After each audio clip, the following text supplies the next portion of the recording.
পিঠে বিশাল এক ব্যাকপ্যাক নিয়ে বরফের মধ্য দিয়ে হেঁটে আসছেন। তার পরনে রয়েছে শীতের পোশাক আর হাতে আছে মাছ ধরার ছিপ। তিনি এই নির্জন জায়গায় ক্যাম্পিং করতে এসেছেন। তিনি সাবধানে হেঁটে একটা ছোট নালার পাশ দিয়ে এগিয়ে যান এবং নদীর কাছে একটি সুন্দর জায়গা খুঁজে বের করেন।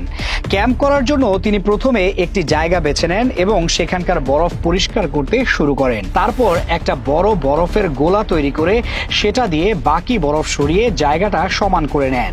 জায়গাটা পুরোপুরি পরিষ্কার হয়ে গেলে তিনি তার পিঠের ব্যাগ থেকে একটা ছোট প্যাকেটের মতো জিনিস বের করেন, যেটা আসলে তার তাঁবু। প্যাকেটটা খুলে তিনি তাঁবুটা বের করে মেলে ধরেন। এটা দেখতে অনেকটা মিলিটারি তাঁবুর মতো খাকি রঙের। এরপর তিনি গাছের সাথে দড়ি বেঁধে তাঁবুর কাঠামোটা দাঁড় করান এবং চারপাশ থেকে খুঁটি গেঁথে সেটাকে শক্ত করে ফেলেন। তাঁবুটা দেখতে বেশ আরামদায়ক মনে হচ্ছে, বিশেষ করে এই বরফ ঢাকা পরিবেশে।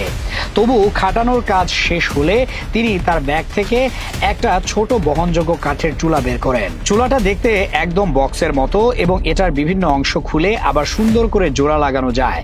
তিনি একে একে চুলাটার পার্টসগুলো লাগিয়ে সম্পূর্ণ চুলাটা তৈরি করেন এবং তাঁবুর ভেতরে একটা নির্দিষ্ট জায়গায় বসিয়ে দেন। এরপর চুলাটার লম্বা চিমনিটা বের করে তাঁবুর এক পাশে থাকা একটি বিশেষ ফুটো দিয়ে বাইরের দিকে বের করে দেন, যাতে ধোঁয়া বাইরে চলে যেতে পারে। সব ঠিকঠাক মতো সেট করার পর তিনি কুড়াল আর করাত দিয়ে জঙ্গলের ভেতরে চলে যান শুকনো কাঠ জোগাড় করার জন্য। তিনি একটা মরা গাছ খুঁজে পেয়ে সেটাকে করাত দিয়ে কেটে ছোট ছোট টুকরো করেন।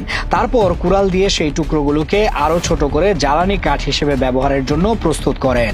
কাঠ জোগাড় করে তাঁবুর ভেতরে এনে তিনি চুলাটা জ্বালিয়ে দেন। এরপর বাইরে থেকে কিছু পাইন গাছের ডাল এনে তাঁবুর ভেতরে বিছিয়ে দেন, যা তাকে ঠান্ডা থেকে আরাম দেবে। তার উপর একটা স্লিপিং ম্যাট পেতে ঘুমানোর জায়গাটা তৈরি করে ফেলেন। এরপর রাতের খাবারের পালা। তিনি একটি প্যানে তেল দিয়ে মাংসের একটা বড় টুকরো চুলার উপর ভাজতে শুরু করেন। তাঁবুর ভেতরটা তখন চুলার আগুনে গরম আর আলোকিত হয়ে উঠেছে।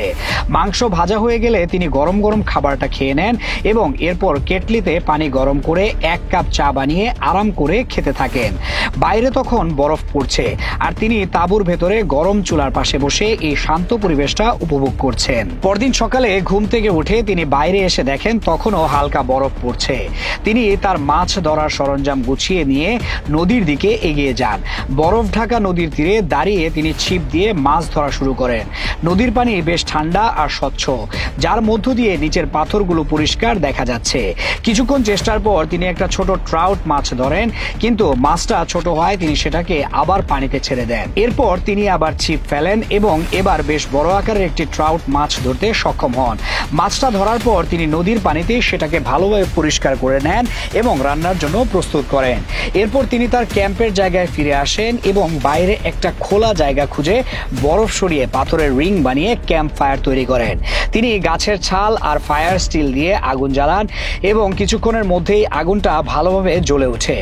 এরপর তিনি মাছটাকে একটা লম্বা কাঠের কাঠিতে গেঁথে আগুনের উপর রেখে ঝলসে নিতে থাকেন। অন্যদিকে একটা ছোট প্যানে মাখন গরম করে তাতে আলু, মাশরুম আর পেঁয়াজ কুচি দিয়ে ভাজতে শুরু করেন। মাছটা ঝলসানো হয়ে গেলে তিনি সেটার ওপর থেকে চামড়াটা তুলে ফেলেন এবং গরম গরম মাছের সাথে ভাজা সবজি দিয়ে খাওয়া শুরু করেন।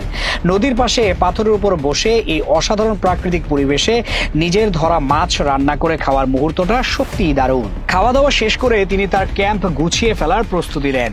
তিনি তাঁবু, চুলা এবং বাকি সব সরঞ্জাম প্যাক করে ফেলেন এবং যে জায়গাটাতে ক্যাম্প করেছিলেন সেটাকে আগের মতো পরিষ্কার করে দেন।